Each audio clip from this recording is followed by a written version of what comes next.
আমি ভক্তের, ভক্ত পিতা, ভক্ত মাতা, ভক্ত মোর গুরু, ভক্ত মোরে নাম রেখেছে বাঞ্ছা কল্পতরু। ভক্তকেই মা বললেন, ভক্তকেই পিতা বললেন, ভক্তকেই গুরু বললেন। ভাবতে পারেন? দাস, দাসকে কোন জায়গায় রাখলেন আমার প্রভু? তবু দাসত্ব করছি মায়ার। তোমার দাস হয়ে গেলে কল্যাণ হয়ে যেত এই জীবাত্মার। এই নরাধম আর নরাধম থাকতো না, নরোত্তম হয়ে যেত। এই পাপী আর পাপী থাকতো না, পাপ বিমুক্ত হয়ে গিয়ে তোমার হয়ে যেতে পারত। শুধু দোষ একটাই, সম্বন্ধটাকে টিকিয়ে রাখলাম না। ওই যে বললাম পেটের দায়িত্বটা নিয়েছি আমি। আহার করলে আমার পেট ভরবে,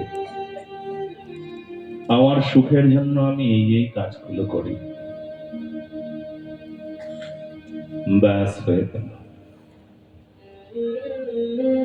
প্রভুর সুখ মানে নিজের সুখকে পরিত্যাগ। সসুখ বাসনা না ত্যাগিলে কেমনে পাইবে তারে? নিজের সুখ পরিত্যাগ করলে তো পরহিত হয়, নিজের সুখ পরিত্যাগ করলে রাষ্ট্রের হিত হয়, নিজের সুখ পরিত্যাগ করলে ভগবানের সেবা হয়। দাসের যে উচিত তাই নিজের সুখ ছেড়ে দেওয়া। তাই ব্রহ্মার পেছনের চোখ কাঁদছেন,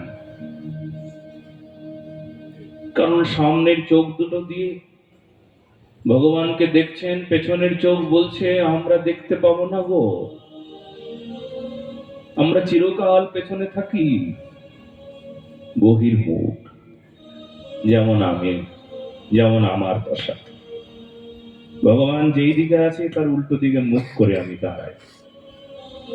ভগবান যেই দিকে আছে সেই দিকে আমি চলি না। ধর্ম যেই দিকে সেই দিকে না চলতে থাকলে কি করে ধর্মের কাছে তুমি পৌঁছবে? উল্টো পথে চলা মানুষগুলো, তাদের দ্বারা ধর্ম কি করে হবে? হ্যাঁ, বহির্মুখ জীব। কৃষ্ণ বহির্মুখ হয়ে ভগবান করে, নিকটস্থ মায়া তারে চাপটিয়া ধরে। কৃষ্ণ বহির্মুখ হয়ে ভোগ বাসনায় লিপ্ত হয়ে গেল, ভোগ বাসনায় বিভোর হয়ে গেল। কি হবে এবার? যেই দিকে ভগবান সেই দিকে নাই আমি, তার উল্টো দিকে আছি। হ্যাঁ, বহির্মুখ, মুখটা অন্যদিকে। ধর্ম যেদিকে সেই দিকে নাই, যেই দিকে সৎ সেই দিকে আমি না, যেই দিকে নিয়ম সেই দিকে আমি না। এটা হচ্ছে বহির্মুখ দশা। ব্রহ্মার পেছনের চোখ দুটো কৃষ্ণ দেখতে পাচ্ছেন না, কাঁদছেন। না দেখতে পেয়ে কাঁদছেন, এটা বরঞ্চ ভালো। কিন্তু আমিও বহির্মুখ, আমি মায়া দেখছি কিন্তু কাঁদছি না। ব্যাপারটা ভাবো। ব্রহ্মার পেছনের চোখ কাঁদছেন, কৃষ্ণ দর্শন করতে পাচ্ছেন না, এটা ভালো। ব্রহ্মা শুনি ঘুরে গেলেন, ভন করে ঘুরছেন, বলে দাঁড়াও দাঁড়াও তোমাকেও দর্শন করাচ্ছি। এবার ব্রহ্মা ভন করে ঘুরছেন। বেশ ফুরিয়ে গেল কথা, কিন্তু এখানে বড় তত্ত্ব লুকিয়ে আছে। তত্ত্বটা কি? ব্রহ্মার পেছনের চোখ কাঁদছেন, কিন্তু আমি তো কাঁদছি না। আমি না পেয়ে কাঁদছি না তো, আমি অপ্রাপ্ত জনিত দুঃখ আমার তো নাই। ভগবানের প্রেম হলো না, ভগবানকে পাবার কোনো ইচ্ছা নাই, তার জন্য তো কোনো ব্যথা হলো না। এই ব্যথাটা দরকার। না পাবার যে বেদনা, সেই বেদনাতেই ভগবানকে পাওয়া যায়, এটাই বলবার তাৎপর্য ছিল। তুমি ভগবানকে পাও নাই, তাতে অত দোষ নাই। কিন্তু না পাবার জন্য যদি না কাঁদো, ব্যথা যদি না পাও, তবে দোষ। তুমি বৃন্দাবনে যাও নাই, তাতে কোনো দোষ নাই, কিন্তু বৃন্দাবনে না যাবার জন্য যদি তোমার হৃদয়ে ব্যথা না হয়, তাহলে তুমি দোষী।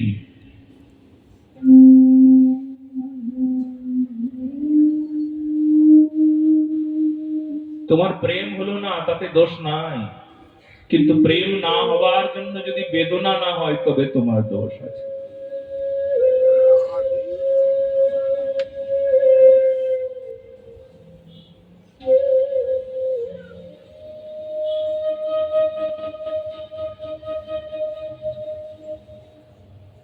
এই কথা বড় গুরুত্বপূর্ণ কথা।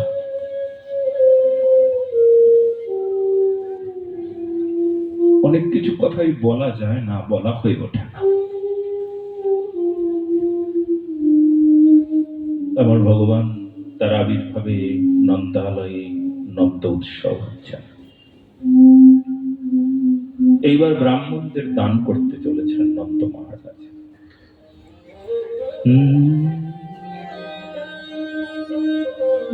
ধেনু না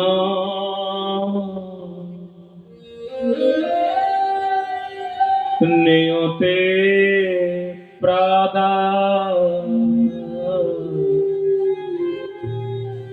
বিপ্রেভ্যঃ সমলং কৃতে।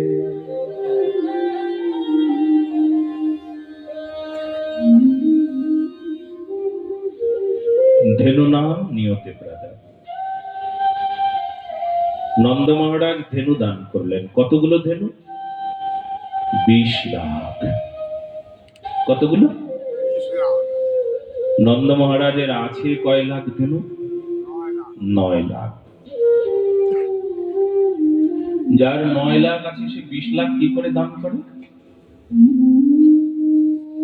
আছে 9 লাখ, 20 লাখ দান করবেন কি করে? কি করে? আমার ভান্ডারে যদি 9 থাকে, আমি কাউকে 20 দিতে পারবো? পারবো তো না। তাহলে কি করে 20 লাখ দিলেন? দিলেন হলেন কৃষ্ণের নিমিত্তে, মানে প্রেমের জন্য।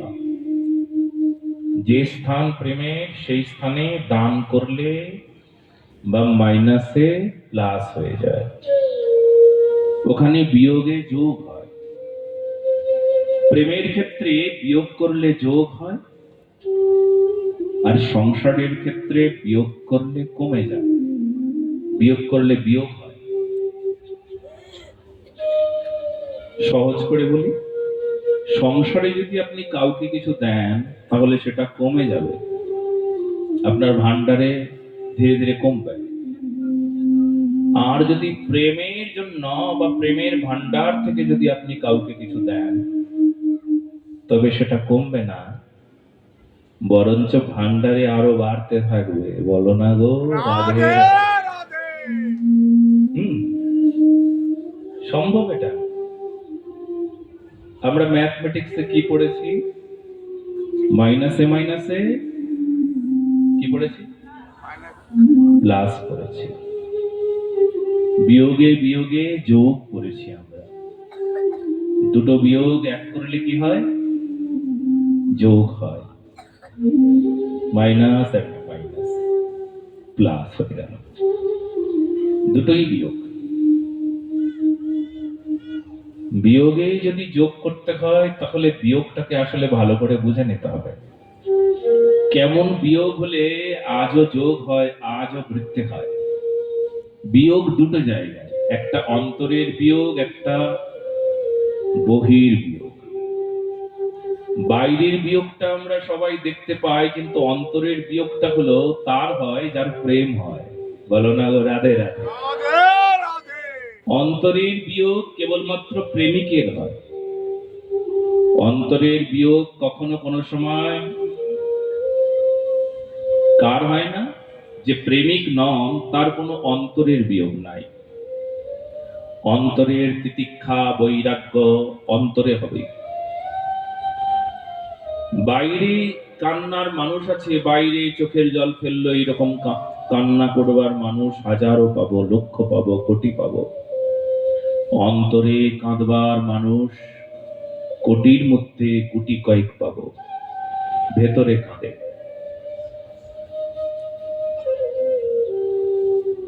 বাইরে পূজা করবার মানুষ কোটিতে পাবো, লাখ লাখ পাবো, সব পাবো, কিন্তু অন্তরের পূজা করবার মানুষ কোটির মাঝে কোটি কয়েক পাবো। অন্তরের পূজা, অন্তরস্থিত ভগবানের নিত্য সেবা করে, নিত্য পূজা করে। আপনারা অন্তরের পূজাটা বুঝতে পারলেন? হে গৌরীয় সজ্জন, মহাপ্রভুর এই আদর্শকে, এই অন্তরের পূজা বিষয়ক বিষয় গৌরীয় ভজন পদ্ধতিতে স্পষ্ট করে দিয়েছেন, যা কিনা যোগপীঠ স্মরণ আপনারা সবাই জানেন। মানসিক উপচারে সংপূজ্য, যেখানে মানসিক উপচারে পূজা হয়, বাইরের গন্ধ, পুষ্প, ধূপ, দীপ, নৈবেদ্যের কিচ্ছু প্রয়োজন পড়ে না। আপনার চাল ডাল তরি তরকারি লবণ লঙ্কা রান্না করার এত পরিশ্রম পরিপাটি কিচ্ছু দরকার নাই, তবে পরিশ্রম ওখানে হবে অন্তরে। গঙ্গা জল থেকে গঙ্গা নিয়ে আসার পরিশ্রম আছে, এখান থেকে গঙ্গা যাবেন আপনি 1 কিলোমিটার প্রায়, গঙ্গায় যান, গঙ্গা জল নিয়ে আসুন, পূজা করুন, পরিশ্রম হবে। এখানেও পরিশ্রম আছে, এখানেও গঙ্গা তৈরি করতে হয়। ফুল বাগান থেকে ফুল তুলে নিয়ে এসে পূজা করুন, ফুল নিয়ে আসতে হবে, পুজো করতে হবে, পরিশ্রম আছে। তার চাইতে অধিক পরিশ্রম সেই সাধকের হয় যারা অন্তরে মানস উপচারে পূজা করে। গন্ধ পুষ্প ধূপ দীপ নৈবেদ্য সবকিছুই অন্তরে, অন্তরস্থিত ভগবানের চরণে পুষ্পাঞ্জলি স্বরূপ মানে অর্ঘ্য স্বরূপ সব দিতে হয়। সেই ফুলগুলো তৈরি করতে হয়। বাইরের ফুল বাগান থেকে ফুল নিয়ে এসে ভগবানকে পুজো করা সহজ হলেও হৃদয় বাগানে ফুল ফোটানো বড় কঠিন। সেখান থেকে ফুল দিয়ে ভগবানকে পুজো করা, এটা অন্তর সাধন। ফুলগুলোরও আবার সুন্দর সুন্দর নাম। ওখানে কামিনী, কাঞ্চন, গোলাপ, পদ্ম, গাঁদা ফুল, রজনীগন্ধা, শেফালি, নানা প্রকার ফুল থাকলেও বাইরে অন্তরের ফুলের নাম বড় সুন্দর। কি কি নাম শুনবেন তাহলে পরিষ্কার হয়ে যাবেন। শ্রদ্ধা, ফুলটির নাম শ্রদ্ধা, ভক্তি, প্রেম, আকুলতা, ব্যাকুলতা, এসব ফুলের নাম। প্রেম হলো ফুলের নাম। না থাকলে প্রেম ফুলে কি করে আপনি প্রেম ফুলটাকে পুষ্টি দেবেন? প্রেম যদি আপনার ভেতরেই না থাকে তাহলে প্রেম ফুলটাকে পুষ্টি করবেন কি করে, পুষ্টি দেবেন কি করে? শ্রদ্ধা যদি আপনার ভেতরে না থাকে তবে শ্রদ্ধা নামক ফুলটা আপনি বাগান থেকে পাবেন কি করে? কারণ আপনার হৃদয় বাগানে শ্রদ্ধা ফুলটা প্রস্ফুটিত হবে। কি আশ্চর্য! হে সাধকগণ, বড় সুন্দর কথা জানেন। আমরা অন্তরের পূজা শিখলাম না, বাইরের পূজা করছি, সেই জন্য বাইরের ঠাকুর। আমরা বাইরের ঠাকুরকে দেখছি, অন্তরের অন্তরস্থিত ঠাকুর, হৃদয় মাঝারে হৃদয়েশ্বরী করুণাময়ী রাধারানী আর হৃদয়নাথ হৃদয়েশ্বর, প্রাণেশ্বর আর প্রাণেশ্বরী আমার হৃদয়ে নিবাস করেন। তার সেবার পরিপাটি না জানতে পারলে হয়তো সেই সদাচারের অন্তর সদাচার, বাহ্য সদাচার দেখতে পাওয়া যায়, বাইরের সদাচার প্রতিপালন করছে, প্রসাদ পাচ্ছে, অন্য কারোর হাতে খাবে না, ও দোষও হতে পারে। আমি অন্য কারোর হাতে খাই না গো, আমি সপাক ভোজন করি। ভালো, আপনার ওটা নিষ্ঠা, সদাচার, কিন্তু এটা কিন্তু বাহ্য সদাচার। অন্তর সদাচার তো অন্তরস্থিত ভগবান জানেন, অন্য কেউ জানে না। অন্তর সদাচারের ব্যাপার। আজকে সেই অন্তর সদাচারের প্রয়োজন। অন্তরকে কাঁদানোর প্রয়োজন, অন্তরকে বোঝানোর প্রয়োজন, অন্তর্মুখী হয়ে যাওয়া প্রয়োজন। বাহ্যমুখী হলে বাইরের পরিবেশের সঙ্গে, বাইরের সঙ্গে যুক্ত হলে তো বাইরে তো মায়ার জগৎ, অন্তর তো অন্তর জগৎ, ওখানে মায়ার জগতের কোনো কিছু থাকে না যদি অন্তর্মুখী কেউ হয় সাধনার দ্বারা। এই জন্য প্রেমিক অন্তর্মুখী হয়ে যায়। অন্তর জানি ভগবান জানেন তার সমস্ত অন্তরের কথা, অন্তরের আবেদন নিবেদন, অন্তরের বিজ্ঞপ্তি অন্তর জানি অনুভব করে। বাইরের সঙ্গে এতটা সম্পর্ক নাই। এগুলো সাধন বিজ্ঞান, অন্তর জগতে অন্তর্মুখী হবার সাধন বিজ্ঞান। ওখানে ফুল ফোটাতে হয়, শ্রদ্ধা কুলতা ব্যাকুলতার ফুল। বাইরে কে দেখলো, কে জানলো, কে বুঝলো, তাতে আমার কি এসে গেল?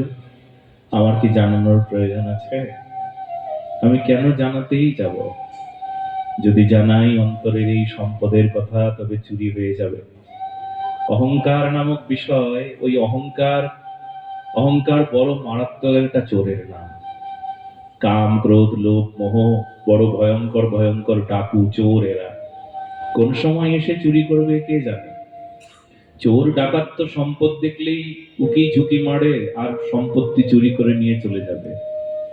সেই জন্য অন্তরের কথা কাউকে বলো না। প্রাণেশ্বরী তোমার হৃদয়ে আছে, খবরদার কাউকে বলবে না। মুখে এমন করে থাকবে, এমন ভাবে থাকবে যে তুমি কিচ্ছু জানো না। এই জন্য সাধক সদা সর্বদা তার ভাব এই, আমি কিছু জানি না, কিছু বুঝি না। মূর্খরা হয়তো বা প্রকাশ ভঙ্গিমায় বারবার বলে দেয়, আমি ভক্ত, আমি জানি, আমি জ্ঞানী, আমি বুঝি, আমি দেখি, আমি আমি সব জানি। হ্যাঁ, সব শেষ হয়ে গেল। এই জন্য লুকিয়ে রাখতে হয়। সম্পদ বাইরে বলে বলে বেড়াতে নাই। আপনার টাকা আছে, আপনি কি বলে বলে বেড়াবেন আমার ব্যাংকে এতগুলো টাকা আছে? কাউকে বলবেন না।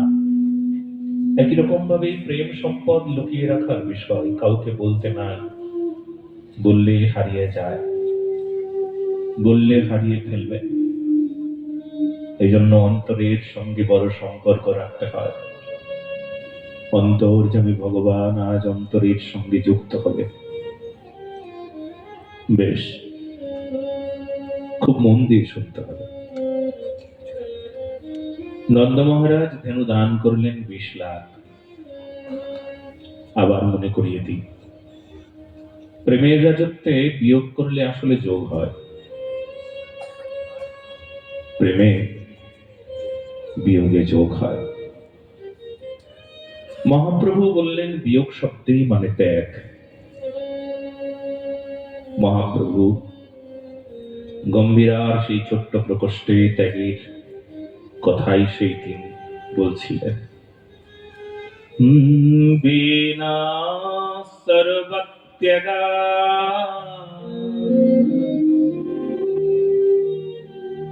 ন ভবতি ভজনম, ন ভবতি ভজনম যশোপতে।